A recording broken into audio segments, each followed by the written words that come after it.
All right, it's time for another Hampton Roads 2020 online candidate forum.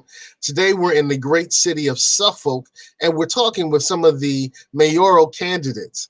Interestingly enough, we have one mayoral candidate who is brave enough to join us on the Hampton Roads Black Caucus forums, done by the Hampton Roads Black Caucus and also by the New Journaling Guide and Positive Vibes Consultants. We have with us today the good Brian. I said bass at first because I see B-A-S. I'm a disc jockey. I used to play in a band. So Brian Bass. But it's Brian Bass for mayor in the city of Suffolk. How are you doing, Brian? Hi, good. Thanks for having me. I'm looking forward to it. Okay, good. Well, we're looking forward to having some great conversation with you. Once again, it's the Hampton Roads Black Caucus Candidates Forum, and Brian is with us today. So let's jump right into some questions. So if elected, how should we measure your success at the end of your term in office? Oh, wow, that's a good one. I like that. So, one thing I feel right now is with our community. I think part of what local politicians, local leaders should be doing is connecting the community. And here's what I'll say. With my travels throughout the city, I don't feel we're connected right now. And I want to be able to say that after I've had 4 years in office, that they didn't just see me during election time, that they seen me throughout and that their concerns were heard and addressed. And that to me will be the number one thing I want to make sure I come across with in my introduction to people. And when I conclude with people is accountability. I want to be held accountable. And I want you to say, if I made a mistake, you hold me accountable. And likewise, if I see something we're doing as a community, we are held accountable to that. All right. Well, you use the term introduction as you introduce yourself and interact with the other Suffolkians. I think that's the term. I'm not sure. That's it. That's a term. Okay, good. So introduce yourself. Take this moment and introduce yourself. That's awesome. Thank you. Hey, so my name's Brian Bass. I'm running for mayor in the city of Suffolk. I've lived in Suffolk for 45 years. I'll be 50 this year, but my parents lived in Portsmouth for a little bit as an adolescent, and we moved out here when I was about 3 or 4 years old, and I'm Nansman Indian. My heritage and roots and culture are deep in this community, and I have been, had an example set of service by my parents, my grandparents, and I guess as I've grown older, I realized that I had some abilities, not at the greatest, but now they're being fully challenged to be a great person, a great average person. I'm just an everyday guy. I have an everyday project manager kind of job. I've worked in local government, and I just see a need for people to be involved that, connect with people and empower people. And that is what I want to be able to do as the next mayor of Suffolk. There's a lot of things that need to be addressed. I mean, my platform is we want to look at our water and sewer bill. I want to be able to tell citizens this is why it's this amount, and here's what our projection is, and stick to that. I want to be able to tell them that our schools, the city of Suffolk has not fully funded our schools. We're about $1,600 lower than what is recommended by the state and the government for our locality. Now, the state and the government actually overfund, so it kind of offsets the lack that the city does, but it's still just about $1,300 that per student that we're short. And that's something I want to make sure we address. Along with our internet is a huge problem in the city of Suffolk. We have one provider, which is Spectrum. We have limited, if any, access in our rural communities. And those are the things people, quality of life is important. And when you don't have internet to, check in the modern world we live in, if you don't have those things, it really hinders you. And then the last thing is, our congestion and our development process. I'm an environmental studies major, graduate of Ashford University. I took multiple courses in GIS software, which is Geographical Information Systems. We have the software in place that we can put in our growth. We can monitor it. We can have a plan set that if a developer wants to put 500 houses in here, you hit some buttons, put in your numbers, and it shows you what you should do to accommodate that growth, from schools to roads to stoplights. Everything's generated. There's software for this. We are not using that in the city of Suffolk. And like I said, I'm just wanting to make sure we are being proactive instead of reactive. We've had a number of issues come up this year that have challenged our local leaders, and I don't feel like we've handled it well at all. I mean, from the 2A amendment rights, the people that want their gun rights protected, which I am a gun owner and I want my right to own a firearm protected. I feel like as a citizen, I deserve that. That's the Second Amendment. And then we have the pandemic hit, and we haven't been given a lot of guidance from our local leaders. I mean, and I say local, I'm even saying not just Suffolk, but Portsmouth, Norfolk, Virginia Beach. There's a lot of being relied on from our local health departments and the CDC. But I've been connected with a number of doctors that are professionals. Dr. Jeff Foreman, he has given a couple of talks with me to project where we're at in the city of Suffolk. He actually described the first COVID case in the city of Suffolk and identified it. And he has treated over 100 patients. And he has been used, I have been using him as my thermometer to check where we're at. And he's saying, Brian, it's going down. I mean, like, we should be clear of this. He says, I'm not saying we're not going to have cases here and there, but his graphs and charts show how it spiked in Northern Virginia, went down, had a little bump in Williamsburg.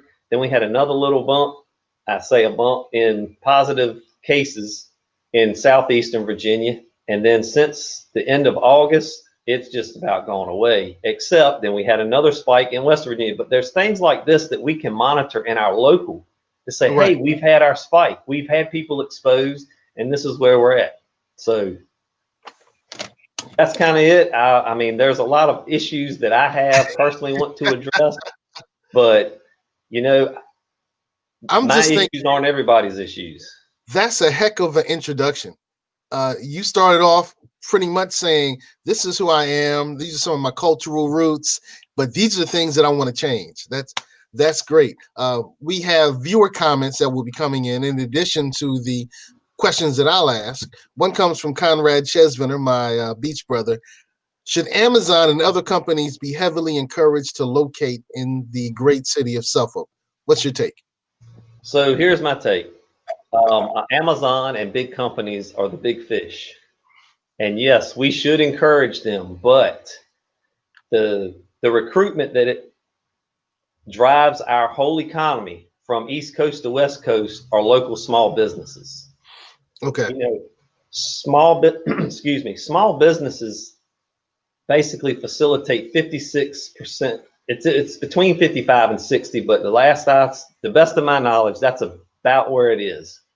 So when you factor in how many small businesses you have to generate a positive and economic impact, yes, Amazon is great, and we want to get all of the Amazons and the hardware stores that come online, but we also have to do things to promote and encourage small businesses to prosper. I've actually said that. I mean, here's the thing. Me and a friend were talking. He says it's like this. It's like you got your big fish that you put on the wall, and you have your big fish up there, and you're proud of it. But you catch one or two of them every 3 years, every 4 years, or maybe once in a lifetime, right? Mm-hmm.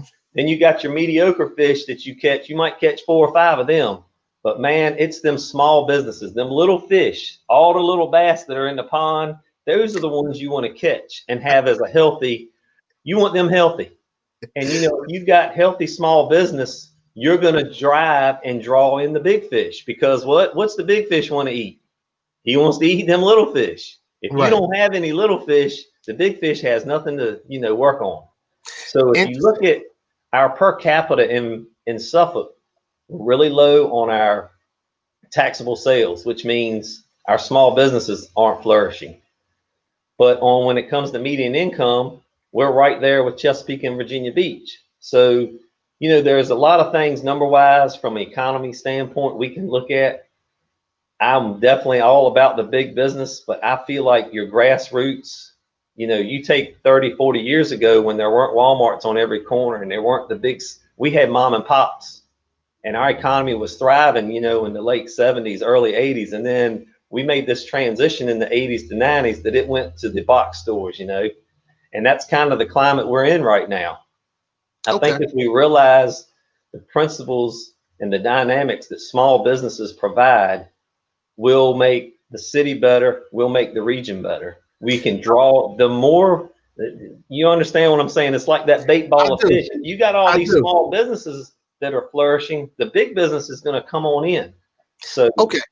I like how you connected small businesses or businesses in general to your last name.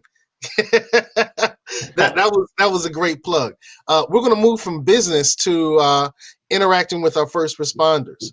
So, do you support an empowered civilian review board with subpoena powers and investigative powers? Why or why not? Well, so yes, I do. And here's the reason.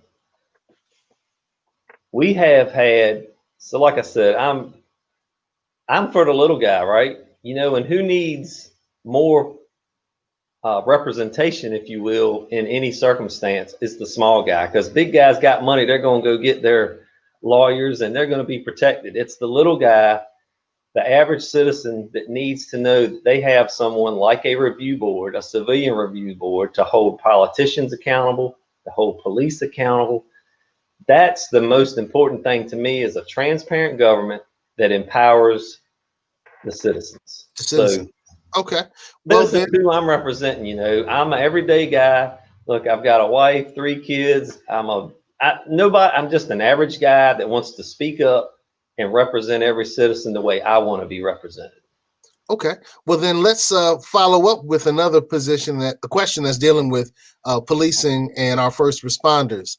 What's your position on maintaining or ending qualified immunity? So I'm not sure I fully understand. So help me. I'm asking a question. Okay. Well, qualified immunity in what regards? Because I have a no one's above the law mentality. So who's immune from not being laws being applied to is my question. That's a great question. I'm glad you asked that. Qualified immunity is really becoming more and more in the American consciousness.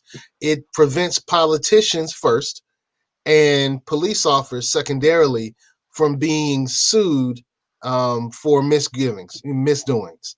So, yeah. Well, I mean, you already answered the question.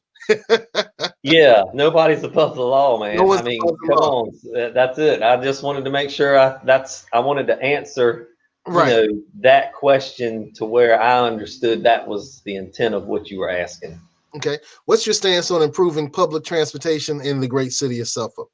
So, as rural as the city is, it's hard for public transportation to be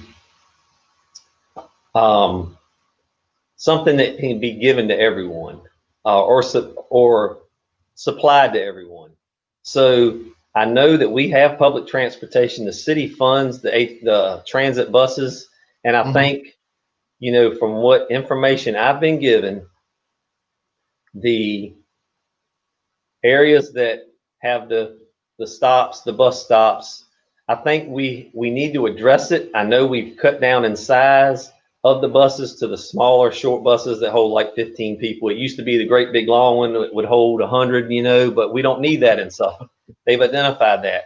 I think we could, through our small businesses, use this public transportation as a way now to supply maybe like a stipend card for people, that they can use for cab service. They are able to get it if you factored in the money the city spends for this public transportation, who really uses it? Okay, so if we had a person that applied for the aid, like a financial aid kind of thing, where there's plenty of people driving around, chauffeuring people around that could come pick this person up and take them to their job instead of them waiting for 2 hours for a bus that broke down and they knew nothing about.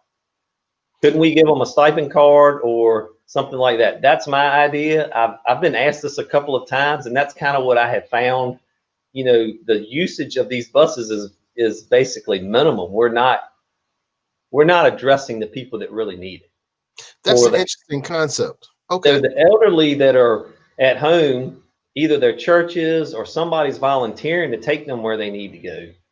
So we're not fostering, we're not encouraging it in the city of Suffolk. I think for me to answer the question is we need to encourage the use of it and make it more user friendly. And there's several options. So that's kind of where I'm at. Let's just work together and figure out why it's deficient. I like that answer. It reminds me of college campuses. On college campuses, you get a meal card, and you can use that meal card in the traditional cafeteria or the Chick-fil-A or Vanessa's Soul Food, whatever the restaurants are there on the particular campus. What role will you play in supporting racial and social justice in the city of Suffolk? Well, I think leading by example is option number one for me. I don't ever see skin color. I always see the person. You know, that introduction I was telling you when I first meet people, I pick up on it like that. I know people. I've been given a skill of discernment, and when I meet people, you can tell when they're good people. It doesn't matter the skin color. And you know, that's been me my whole life. I shared a story of, when I was asked this question, had I ever seen any racial injustice? And growing up, I had white friends, I had black friends. We go to this mall together, we go different places. And I had a friend we were going into a department store in the mall at Chesapeake Square. I walk in, didn't think nothing of it.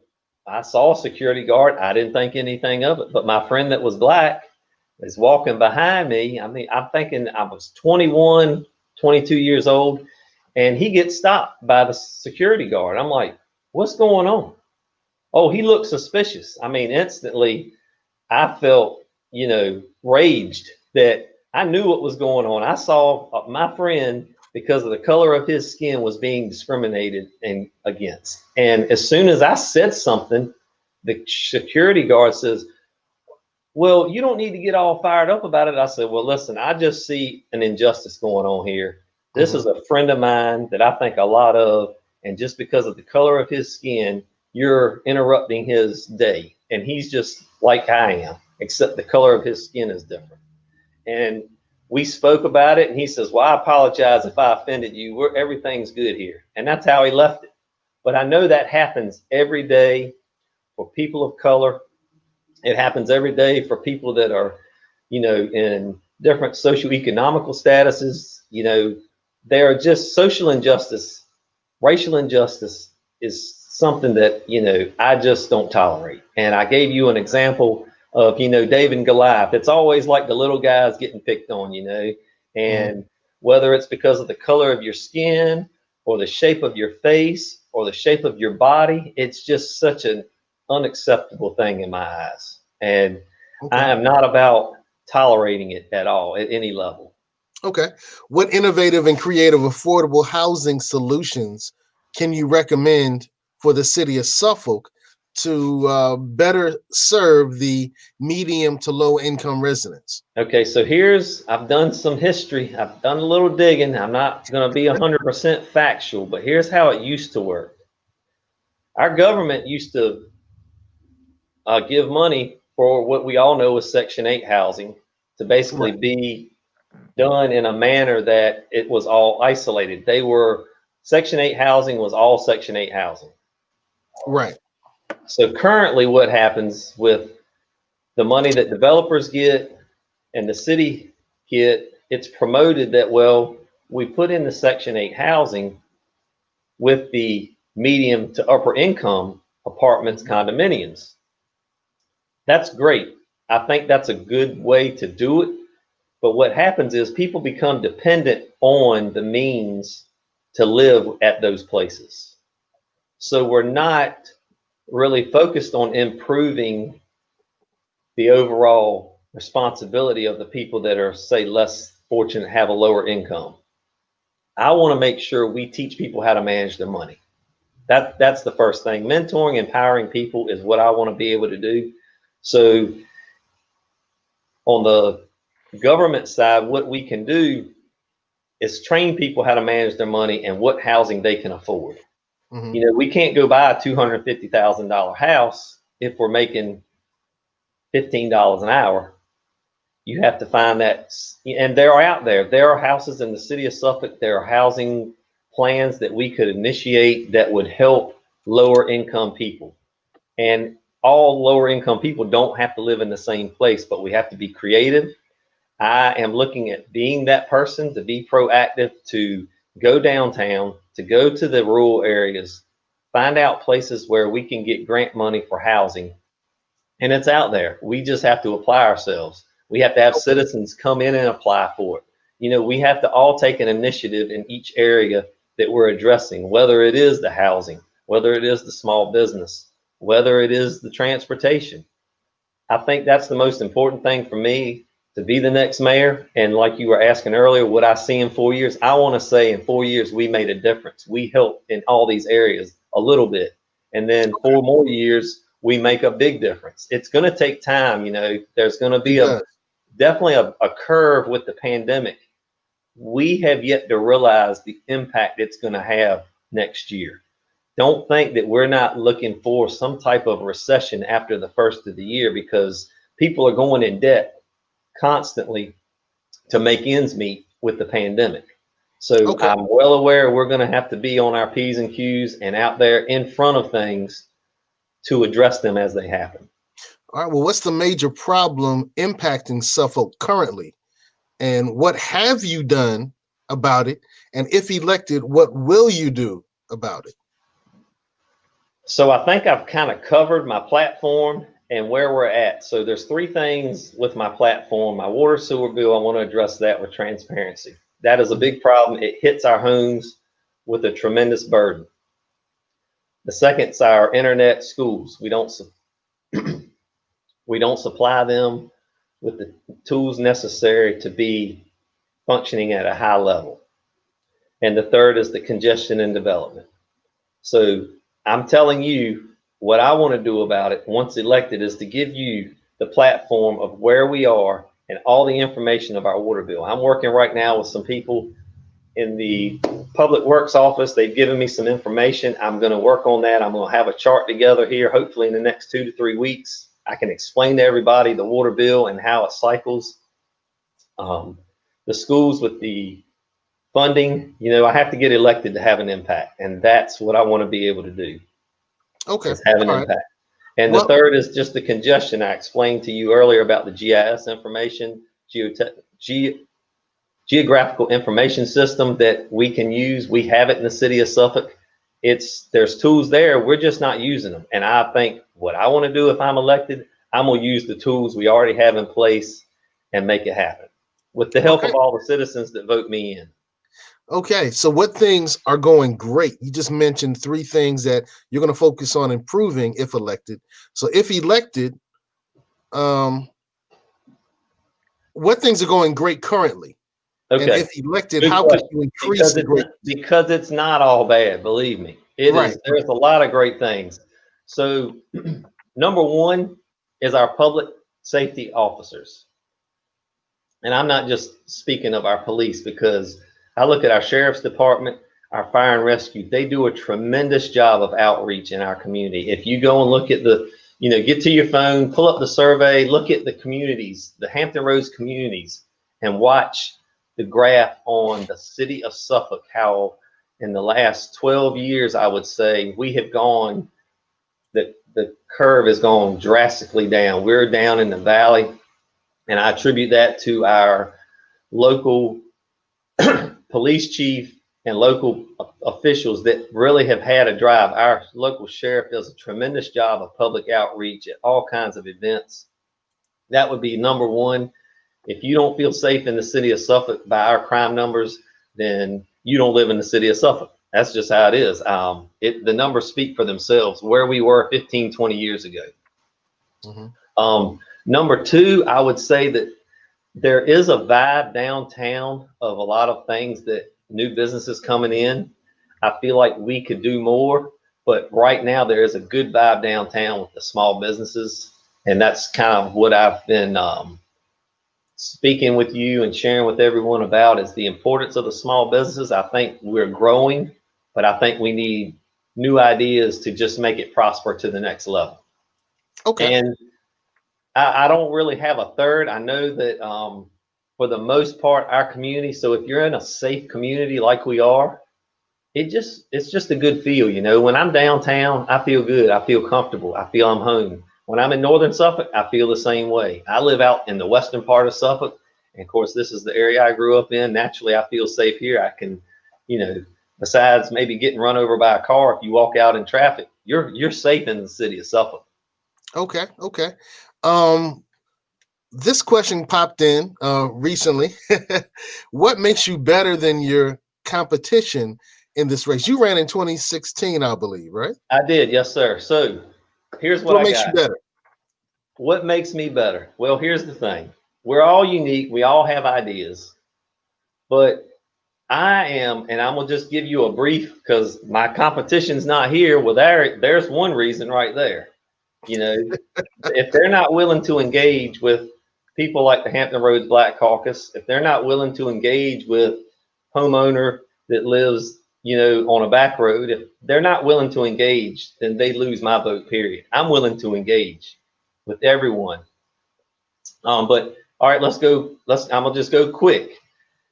Our mayor sells real estate. I'm not trying to sell you real estate. I'm not promoting my business. Our city councilman that's running, Mike Dooman, he's a car salesman. I'm not trying to sell you no car. They are in business. Our third, Vanessa Harris, besides myself, she's trying to sell you a casket after you pass. I'm not trying to sell you anything, but I want to serve you in the city of Suffolk. Okay. I have started my own 501c business. It's Brian Bass for Suffolk. My goal in the next 6 to 10 years is to promote the city of Suffolk and unify it and make it a community where we all are on the same page. So that in itself are factual. That's what I'm about. That's who I am. And that's what I want to do with the community. I'm passionate. I have energy. I need the city of Suffolk to get on the same page, because the people downtown and in the western parts don't feel like we get the attention that northern Suffolk gets. You go to northern Suffolk and those people feel like, well, I won't say they say they're privileged, but they say, hey, we've got all the revenue out here and we need this and we need that. Look at our roads. So there's areas out there that have the same plight or issues that the city of in downtown and the rural areas have. So it's just like having a bunch of kids. You know, none of the kids are the same, and one kid's going to feel left out every now and then. And I just don't want anyone to feel left out. I want it Okay. to be inclusive. So that's the difference. Stand up, be accountable. Interesting. Conrad Chesviner with another question. Should I know more about Suffolk events other than the Peanut Festival? And you should. And here's something I've been discussing with our small businesses in promoting our downtown area. You absolutely should. Does Conrad, is he aware of Smithfield and their local vibe that they have downtown Smithfield, the Taste of Smithfield, Smithfield Station, Windsor Castle? Have you heard of that, Conrad? I'm curious, but if you've heard of that, to me, that's a model that Suffolk needs to duplicate. They are always having 5K races. The streets are quiet and slow. We need to make our streets quieter and slower in downtown and get more foot traffic downtown. Mm-hmm. That would be something that I want to make sure when we have events. We have a farmer's market at the corner of Main Street and what is that? Anyway, it's at the corner right there at Hilton Garden. There's a farmer's market. Well, it's disconnected from downtown city, from the downtown area of East Washington and Main Street. But, you know, I envision events being held down there to draw people in for the small businesses. We have the Taste of Suffolk. Are you aware of that? Taste of Suffolk happens once a year. It got canceled this year, but usually has a draw, I'd say, of a couple thousand people. And other than that, the two biggest events that I'm aware of in the city of Suffolk is the Peanut Fest, which is the biggest draw every year, The second biggest event in the city of Suffolk on a yearly basis is the Nansemond Indian Nation Powwow, which I am a Nansemond Indian, and I'm very aware that we draw the second most on a 1 day or 2 or 3 day event than anyone else in the city of Suffolk. So to say we have two things, that ain't really a whole lot to be proud of to me. I think that is definitely an area we need to beef up. Maybe we need to have some better advertising opportunities and publishing, and just building that up with our economic development team. Okay. How would you support local Black-owned business in growth and economic development? Yeah, good question. So I'm just going to I do a lot of, I've done some research, and one thing I want to do is to encourage the policy of the Commonwealth of Virginia to contribute to establish, preservation, and strengthening of small businesses. This is something that I'm passionate about. Like I said, small businesses is where it's at, people. I mean, if we don't have small businesses, we don't have the big fish coming into, we got to work together. So, my goal is to push for micro businesses owned by women and minorities, service disabled veterans, and encourage them to participate in the state procurement process and those activities. So we have things in place, like I had stated before. Let's just start using them. Let's give people the information to show them how they can get the support for the Black-owned business, local minority business, and develop and have growth. And that's what I'm about. Okay. New Journal and Guide asks, in which Suffolk-based or Hampton Roads-based business have you spent considerable amounts of money? I would say the food and hospitality. Here's kind of my routine for the week. I usually go out to lunch 3 to 4 times a week, and I eat at a local business. On Friday nights, my wife and I go out on a date.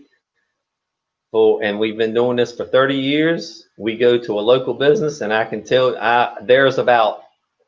we try the new ones when they open. We have our 5 to 6 favorites, and every Friday night, that's what we do. And when we get finished on Friday night for our date, then we go to Walmart and go shopping. And that's where we buy our groceries. And, pretty much that is the scope of my circle of, from northern Suffolk to downtown. I'd say the food and hospitality is where I spend the most of my money. That, I just want to support the business, have a good meal. And when I say a business, I'm not talking about Chick-fil-A or a chain restaurant. And I do eat at Chick-fil-A, but I'm just saying that I make a conscious effort to eat at the Masons and the quote local people that are small businesses that are only in Suffolk. Okay. I'm not sure if Suffolk has a big problem with gangs, but I know that Hampton Roads does.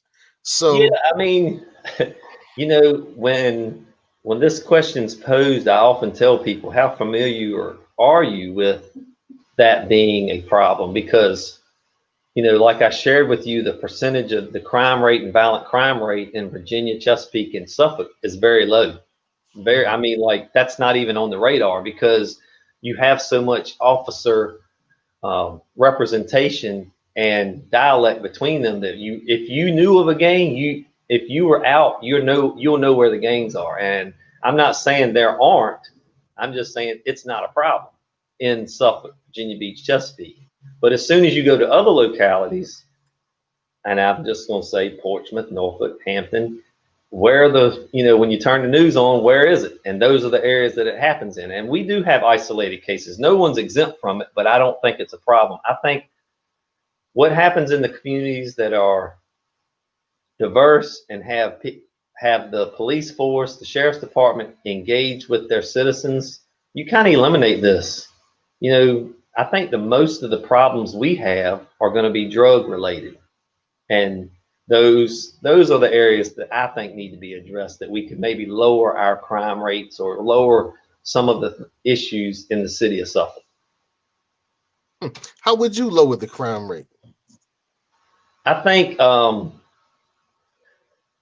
mentoring would do a lot. Our graduation rate's really low in the city of Suffolk. I think if we, as I alluded to with the housing and the busing and the, people that have less know less. So I think people that have more, we should be sharing the information with them on how they can get more, what steps they need to take to be a better person in society, because mental health is an issue.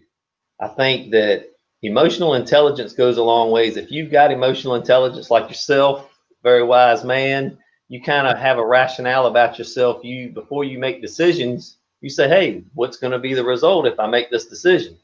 I think people as a whole need help with that. I know I've needed help in my life with that, and it's helped me. And I want to make sure we do that. And I think that's a way that if we get involved with our community, we offer mentoring, we offer mental health training and expertise, and we have that in the city of Suffolk. But as I've said before, how are we using it? Is it being applied? And I don't think we're applying ourselves as much as we could. So that would be my way of kind of trying to help with the crime that's in the area. Okay. This is off the riff. How is this race different from your 2016 race? It's been a lot different, actually, in a number of ways. Right. I've had to be proactive and not reactive, as I realized we weren't going to be able to network and socialize like we normally do. I mean, as soon as I started to have to get signatures, we got shut down. Well, we had to get the 500. So it went from, all right, well, what am I going to do? I got the hand sanitizer, I got the mask, and I just started walking around talking to people. And of course, at first, there were a lot of people that were, stand back, stand back. I mean, I said, okay, I understand. I'm just explaining to you who I am and what I'm doing. I got my hand sanitizer. And once people understood that I was concerned, that I was prepared, they didn't have a problem talking with me. I didn't have any problem getting my signatures. So I had to be, you got to think what's going to be the best way to get this job done. So that's been different. That's been the difference in just being able to get out and speak. Fortunately for me, I would say fortunately, but cause and effect. Since I ran in 2016, I have been out in the community every week, every day for the last 4 years, and even before. But now it's different because that's my statement. I want to be in the community. I've visited probably about 30 churches in the last 4 years. So when we had our debate today and the Ministerial Alliance was there, I knew out of the 8 pastors, I knew 6 of them because I had already visited their churches. And they are the backbone of our community downtown. So, I already had that connection with them. And I think that is where being proactive, if you're in the community, you don't have to fake who you are. I've already been there. I've been in the schools for the last 25 years. I've been aligned with civic organizations. I'm a Rotary member. It's just about getting out there in the community. And the difference overall is just not being able to interact as a group, play basketball, those kind of things. And it's been difficult from that level. But overall, you just have to think outside the box. Are you a better candidate now than you were in 2016? Yeah, oh yes, no doubt. I've definitely grown as a person. I've grown as a professional. And I've definitely got a lot more respect for the people that are in office, not discrediting what they've done, but I think I've been prepared in my life through the things I've dealt with to help people. I worked at an international paper. I was 40 years old and I didn't have a job anymore. I went from making 60,000 to nothing. I was on unemployment. I went back to school. I got my associate's degree in education. I got my bachelor's degree in environmental studies. And as I've been able to work and grow in my career, I've just learned a lot more. I've matured a lot more. I'll be 50 in December. And I feel like, we need people in office that have energy. I don't know how many times, and I'm going to say 500 in the last month. Someone said, I've never seen a candidate, the mayor especially, walk in this. I've never even, who is our mayor? Or who is our, I'm just saying, and 500 is being nice. It's probably more than that. I know it's at least that many. So, you know, Wow. it means a lot. But, you know, a lot of times you have to understand that you meet so many people. The numbers show we're only going to have about 35,000 people vote out of the 95,000 that live in the city of Suffolk. So it's not about impacting the voter. It's about impacting the whole community, even people that don't vote. So that's what I look at. Interesting. You're a better candidate now. Beautiful. All right, last words. Let's wrap this baby up. Last words. Anything that you didn't get a chance to say that you would love for those? You say, if you say 35% or 35,000 out of 95,000. So say something to that 60,000 who are not engaged. Here's what I say. Even if you're not engaged as the next elected mayor, you're still going to have representation downtown. We have an immense military population in Suffolk that vote somewhere else, but they live in the city of Suffolk. They're still paying for their water bill. They're still relying on the city of Suffolk to supply them with emergency services, education. They can't vote in Suffolk. They vote somewhere else. But I want them to know they're going to have representation with Ryan. And that to me is what I share with people. They'll sit, and that's the first thing military people are quick to tell you is, I can't vote in Suffolk. And I'm like, well, that doesn't matter to me. My point to you is you're a citizen, and I'm representing you as the mayor. So it's about that fair, equal, and equitable representation that everyone should receive, even if you can't vote in that locality. Even if you've committed a crime and you can't vote, I still represent the city of Suffolk. And if you live in the city of Suffolk and you have that, I want to feel like, I want you to know you can come to me and I will represent you. Beautiful.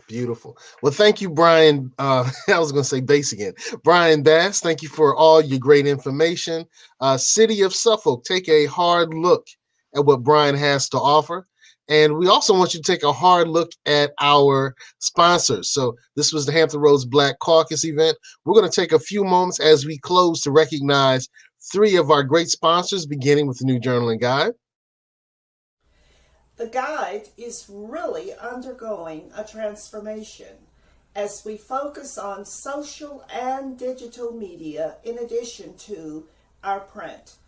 But our mission has never changed. It is to be an authentic recorder of news, events, information, and issues as they relate to the Black community.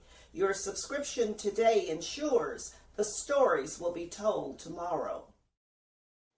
All right. Now, Brian talked about some of the great restaurants that he and his wife go to. We want to talk about a Hampton Roads staple, a company that employs people in the Hampton Roads area. And Brian, you might want to pick up one of their watches. Tally and Twine is one of our great sponsors. tallyandtwine.com. Yes, that's tallyandtwine.com, where you can find beautiful watches for men and for women, made here in the United States, made here in the great state of Virginia, made in Portsmouth, Virginia. That's right, made in America, made in Virginia, and made in Portsmouth. tallyandtwine.com. Great watches for the men. Look at these beautiful watches. Aren't they nice, masculine, really attractive? And these sexy watches for our beautiful ladies. tallyandtwine.com. This is my favorite watch. This is the watch I personally own. tallyandtwine.com. Made in Virginia, made in America. It's time for you to get a high quality watch from Tally and Twine. All right. Yes, I have my Tally and Twine watch. Hopefully you can buy one once elected. It'll be great for you to highlight your Tally and Twine watch. And we also want to highlight your website. So Brian Bass for Suffolk.com. I'm going to go ahead and put it in the comments now. So is there anything that you want people to know about Brian Bass for Suffolk.com? It's just my vision for the city. It's about who I am. I'm posting videos all the time from my mayoral campaign, but it's more about, what we can do in the community. One of my first objectives with Brian Bass for Suffolk is this. Like I said about the Navy, military, Army, Coast Guard, we have all the representation, Air Force, Marines, they're all around here. They have services in place when they go out to sea or when they're deployed. But one thing they don't have that I have found out is someone to check on their home. Usually they do a brother thing and they check, but I'm talking about somebody to go in and check their refrigerator, check their hot water heater.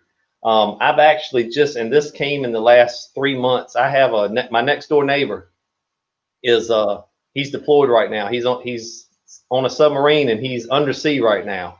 And I'm cutting his grass for him and I check his house once a week. I go inside, check the refrigerator, make sure everything's cool. So that's what Brian Bass for Suffolk's about. There's things like that in the city that we can do to help one another. And that's part of the people that donate money to Brian Bass for Suffolk. That's what we use it for. There's other ideas and plans I have for that. I want to start doing CPR training. I am CPR certified trainer. So if you have if you have, a work group that, people need to be CPR trained, I'm all about that. My wife, she's a nurse. She comes and helps with first aid stuff as well.